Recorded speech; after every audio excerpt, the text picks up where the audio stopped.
Hey guys, welcome back to Urban Rhino Tutorials. On this tutorial, I'm going to show you how to make a woven Miyuki seed bead bangle. What I'm gonna do is I'm gonna show you how to get started doing the first couple rows, very simple, and then I'll go ahead and finish the rest of this off camera, and when I come back, I'll show you how to finish it up. But this is a very simple project. So what you're gonna do to begin is start the wire, and you're gonna need, we're gonna give you way more than what you need, about 3 feet or so. You don't want too much or you're gonna get annoyed with having to pull each piece in and out. You can also do shorter pieces and just add them on. So you're gonna begin by starting on one side at the very first little hole there, and you're just going to tie the wire, and you could really just wrap it and it would stay, but we're gonna make a little knot here. So I'm going to, I need to pull a little more to grab a hold of it.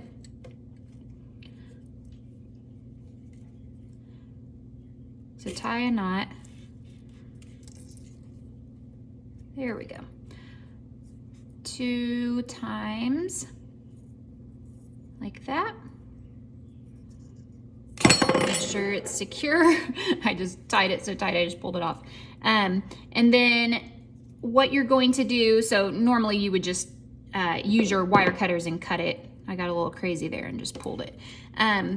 What you're gonna do is just begin by putting your Miyuki beads on, and you wanna follow your pattern. So when you fill this in, the nice thing is this is the amount of beads that you will need exactly to fill this in. So I'm gonna begin with this kind of blushy color, and it doesn't matter if the marker or colored pencil that you choose is the right color or not, as long as you understand what your pattern is. So you're putting 7 of these little beads on each side or each row.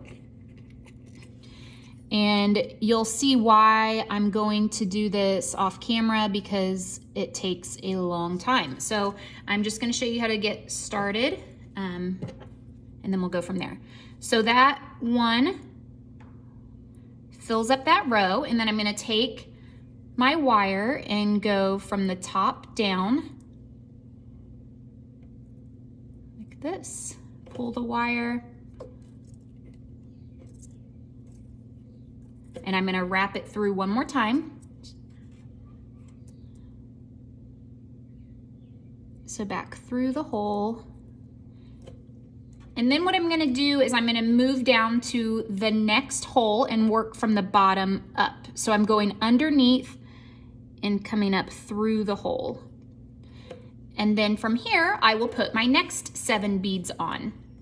So I'll put my next 7, and then stretch it across and repeat that. So I'll wrap it around twice, move down, go across, wrap it, and keep going back and forth. Once I get to the end, it's as simple as just tying it off, but I'm gonna go ahead and finish this and show you when I come back how to finish it.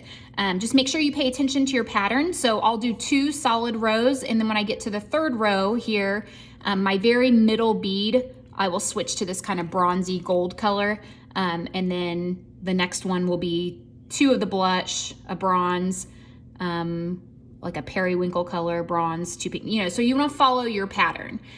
So again, when I return, I'll have this finished up and I will show you how to finish the end. So now I have, you can see all of the rows finished. I will point out that on some of the rows, it's going to look like you could potentially fit an 8th bead in there. But the problem becomes that even though all of these are, for the most part, the exact same size. So for instance, all of this kind of like blush colored one is gonna be the same size.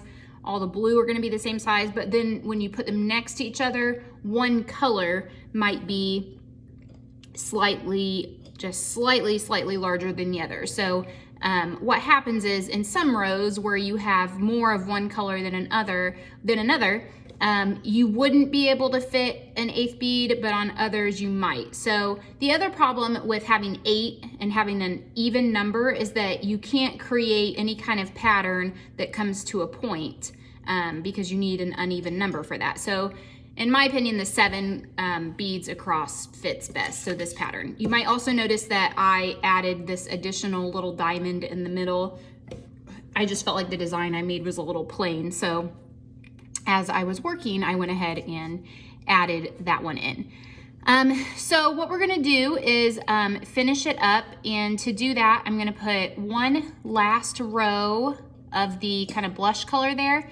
So I just finished this second to last row, and I wrapped it around, and now I'm gonna come again up from the bottom through that hole, like that.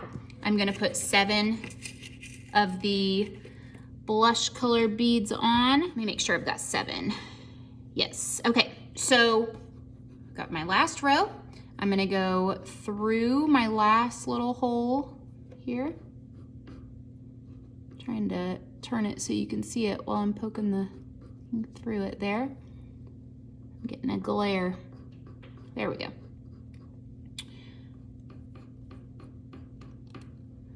Okay. And then I'm going to wrap it. So I'm gonna go through that hole. And when I go to pull it back through, I'm actually gonna pull it through my loop so it makes a little knot like that. And then I'm just gonna wrap it around a few more times to make sure that it is secure. And that is pretty much it. It's really a pretty simple project. And again, this is not difficult. I'm just struggling to see with my setup that I've got here at home. So it's kind of hard to see what I'm doing. So that is it for this tutorial. Please give it a thumbs up if you enjoyed this video and subscribe to our channel. Thanks for watching, guys.